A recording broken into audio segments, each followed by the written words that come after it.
Monsieur Raphaël Frisch, CEO et cofondateur de Hawaii Tech, calcul probabiliste à The Edge, une arme pour l'industrie 4.0. Donc, Monsieur Frisch a fait des études informatiques en Allemagne au Karlsruhe Institute of Technology, c'est ça le kit, voilà. Après, il a eu une thèse de doctorat en mathématiques appliquées et microélectronique à l'UGA de Grenoble. Et donc, comme j'ai dit, il est cofondateur de la société Hawaii Tech et président de cette société. Je te laisse ces 20 minutes normalement. Bon, 15 plus 5, on verra, on avisera pour les questions. On a déjà un petit peu de retard. Merci. Parfait. Bonjour à tous. Merci beaucoup pour cette introduction, Tony, et merci à Minalogic de nous avoir invités.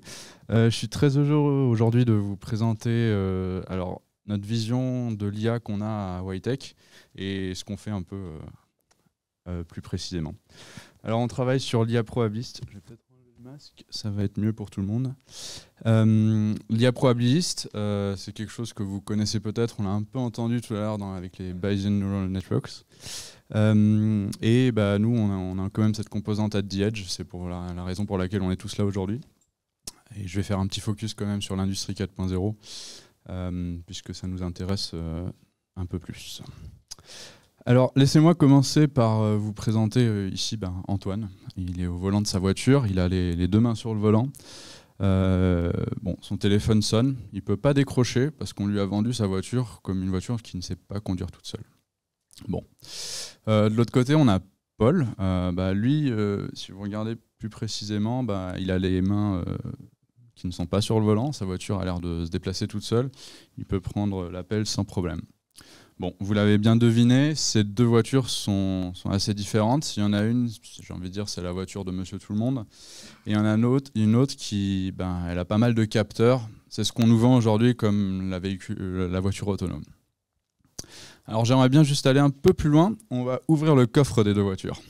Et c'est là qu'il y a une réelle différence. Le coffre à gauche, il est vide. Il y a de la place pour emmener des bagages. À droite, c'est pas la même chose. On voit qu'il y a des ordinateurs, des mini-serveurs. On va presque dire un petit data center au sein de la voiture. Et ça, malheureusement, c'est que la pointe de l'iceberg, parce que là, vous ne voyez pas les dizaines de millions de kilomètres qui ont été parcourus pour générer les données d'apprentissage. Vous ne voyez pas les kilowatts et les gigawatts d'énergie consommée pour apprendre sur ces données pour générer un modèle. Vous voyez juste en fait la partie inférence dont on a parlé tout à l'heure, qui a l'air de consommer déjà pas mal d'énergie. Alors, ce qu'on voit ici, c'est deux grands problèmes. Alors, une fois, on a d'un côté une voiture qui a des systèmes d'ADAS, d'aide à la conduite, auxquels on ne peut pas vraiment faire confiance aujourd'hui. Donc, il y a un manque d'explicabilité de l'IA qu'on utilise. Et de l'autre côté, l'IA qu'on a et les systèmes qu'on arrive à construire sont très puissants, mais il y a quand même cette question de frugalité et est-ce qu'on va dans le bon sens ? Alors ces deux points, nous on essaye de les adresser à Hawaii Tech. Plus précisément, on travaille du coup sur les modèles probabilistes. Pour nous, c'est une méthode, un type de modèle qui permet d'adresser ces deux problématiques d'explicabilité et de frugalité. Et coupler ça à du hardware pour avoir une exécution un peu plus efficace, c'est exactement ce qu'on fait à Hawaii Tech. Alors les modèles probabilistes, vous allez me dire, ça me parle peut-être, c'est un mot que j'ai déjà entendu. Et bien tout simplement, nous on voit ça comme la prochaine génération de modèles d'IA. On a eu les systèmes experts basés sur la logique. Sont arrivés ensuite les réseaux de neurones basés sur la statistique. Et à Hawaii Tech, on est un peu convaincu que les modèles probabilistes sont en fait la combinaison des avantages des deux vagues précédentes. Donc pouvoir intégrer du savoir expert dans mon modèle tout en pouvant faire de l'apprentissage par la donnée, mais bien sûr en réduisant la quantité de données nécessaires. C'est surtout qu'on apporte cet aspect d'explicabilité, puisqu'on est sur quelque chose qu'on comprend, on n'est pas sur des boîtes noires, on est sur quelque chose de mathématique. Et puis puisqu'on n'apprend pas, on ne part pas de zéro avec de l'apprentissage par la donnée, on a cet aspect frugal qui est très important aujourd'hui.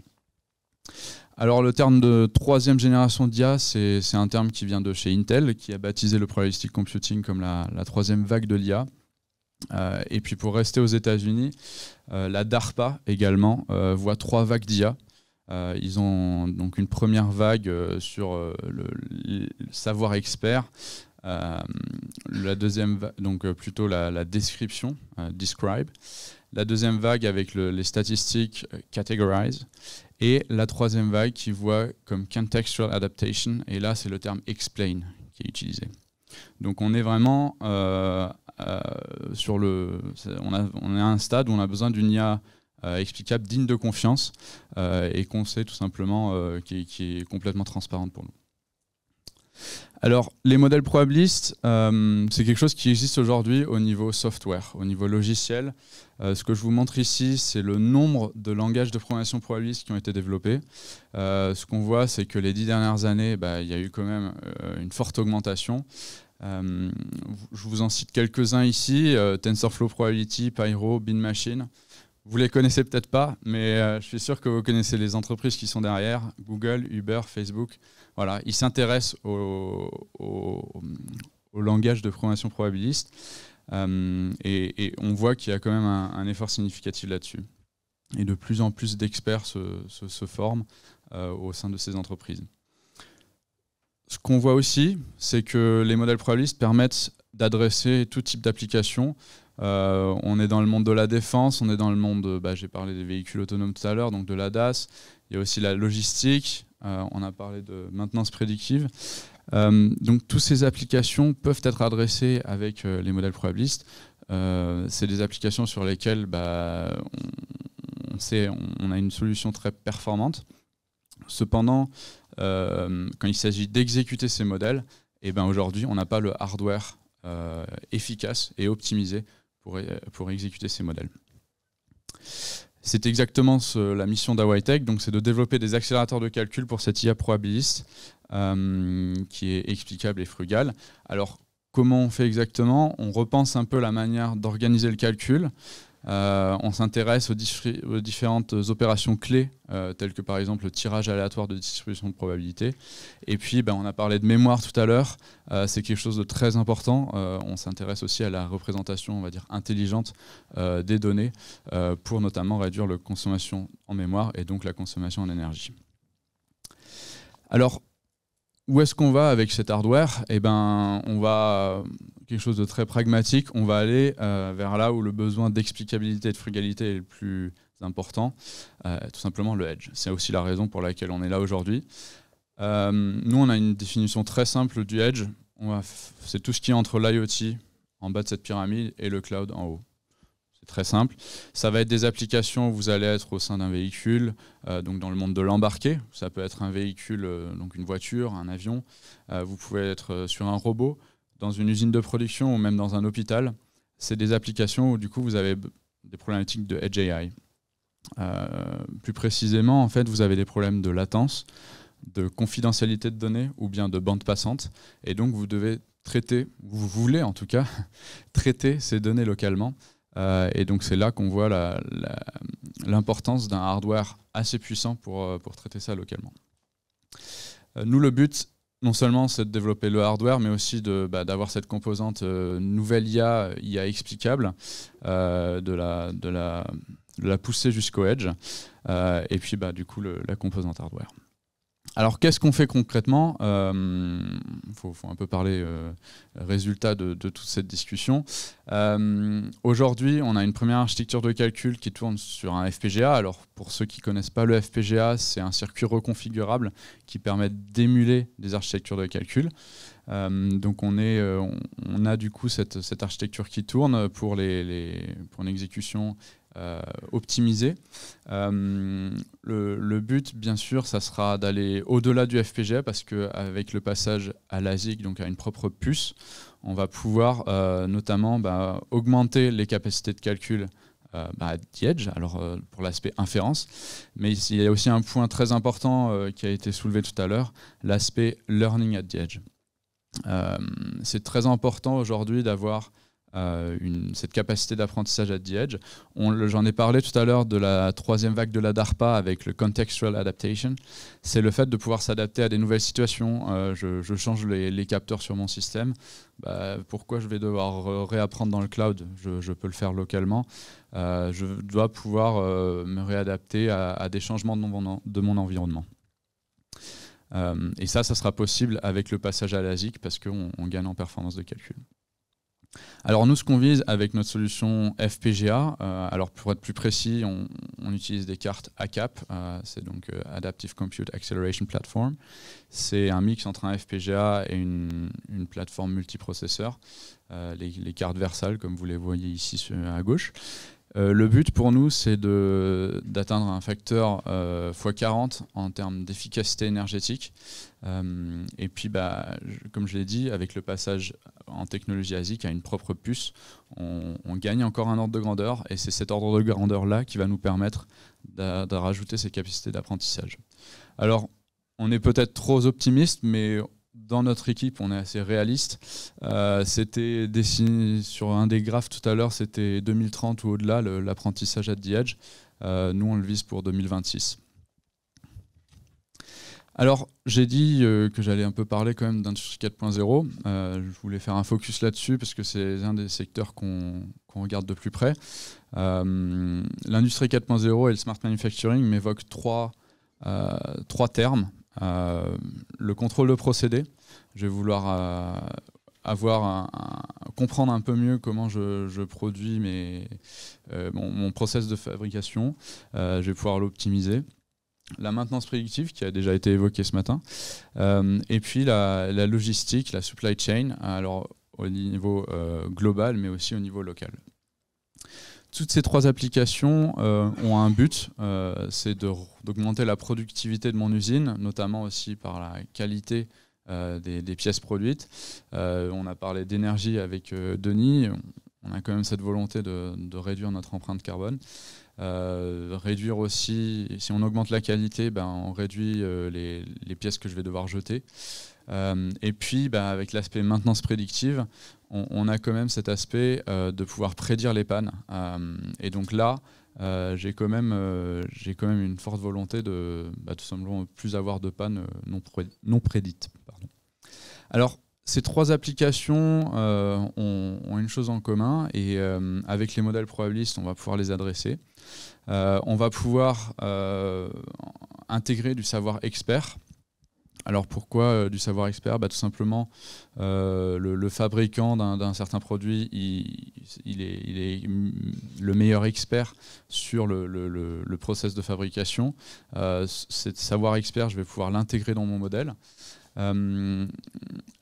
Il y a aussi l'aspect frugal learning, donc réduire les données. Alors je vais pouvoir adresser en fait des use cases où j'ai pas beaucoup de données pour faire l'apprentissage, et donc si j'intègre le savoir expert et les quelques données que j'ai déjà avoir un modèle assez puissant. Et puis on en a parlé, le processing local de toutes ces données, de toutes ces applications, ça sera possible grâce au hardware qu'on développe à Hawaii-Tech. Alors l'industrie 4.0, c'est pas qu'un des secteurs qui a besoin d'explicabilité, qui a besoin de frugalité et qui a besoin d'un hardware comme le nôtre. Il y a aussi bien sûr d'autres secteurs, notamment le monde de la mobilité, j'en ai parlé tout à l'heure avec les véhicules autonomes, le monde de la défense et puis le monde du médical qui a besoin d'une IA quand même explicable parce que dans toutes ces industries en fait, on a des vies humaines en jeu et donc des systèmes critiques qui sont déployés. Alors en résumé, donc Hawaii-Tech, c'est une entreprise qui développe du hardware, une solution pour les modèles probabilistes at the edge. Le but, c'est non seulement d'avoir une inférence probabiliste optimisée at the edge, mais à terme, donc en 2026, pouvoir proposer et d'ajouter cette capacité d'apprentissage at the edge qui est très importante aujourd'hui. On travaille sur les modèles probabilistes parce qu'on voit ça comme la prochaine génération d'IA. Non seulement l'intégration du savoir expert, la réduction des données, donc on apporte l'explicabilité et la fluidité. On le voit ces derniers mois, ces 2 dernières années et surtout ces dernières semaines, l'aspect souveraineté numérique et aussi au niveau hardware est très importante. Donc là, c'est une solution développée au bout de la rue, physiquement, puisqu'on est localisé à Minatech, juste à côté. Et donc aujourd'hui, on est à la recherche de partenaires techniques qui ont des problématiques qu'ils veulent adresser avec l'IA Probabilist, qui ont des problématiques, des use cases sur lesquels on peut travailler ensemble, puisque notre première architecture est déjà disponible en closed beta. Donc n'hésitez pas à venir me voir, on peut collaborer sur ces applications. Merci à vous et merci à Minalogic encore pour l'invitation, et je suis à votre disposition pour des questions.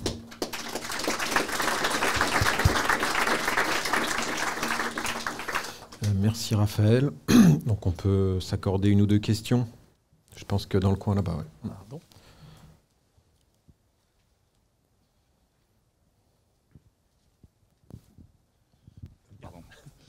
En fait, je voulais savoir quelle était la relation entre votre technologie et ce qu'on appelle l'IA neurosymbolique.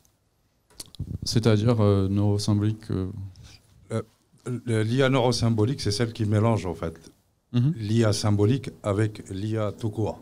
Oui. Alors, nous, on travaille sur... je peux revenir en... Enfin, non, ça ne servira à rien.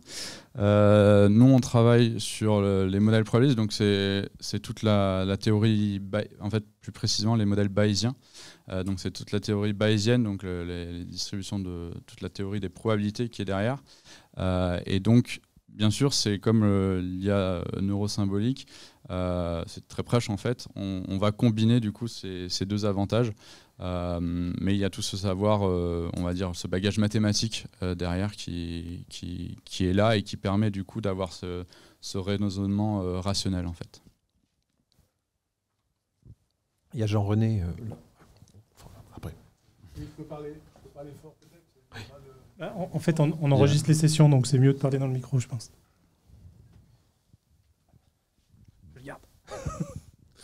Merci pour votre présentation. J'avais une question sur la ZIC en 2026. Quelle technologie cherchez-vous et avez-vous un intérêt à utiliser des mémoires non volatiles? Oui, alors on travaille... Alors les technologies des mémoires émergentes sont très intéressantes pour nous et importantes pour nous.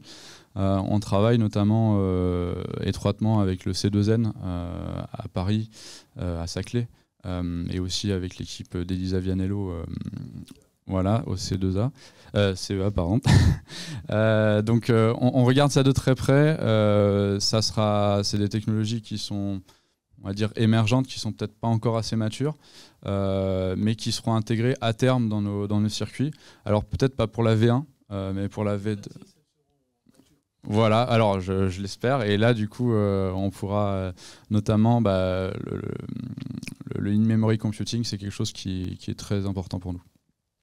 Et pour répondre à la technologie, donc la deuxième partie de la question, on a la volonté aujourd'hui de rester en France et en Europe, notamment pour la production de nos circuits. Et c'est pour ça qu'on regarde la techno FDSOI de très près.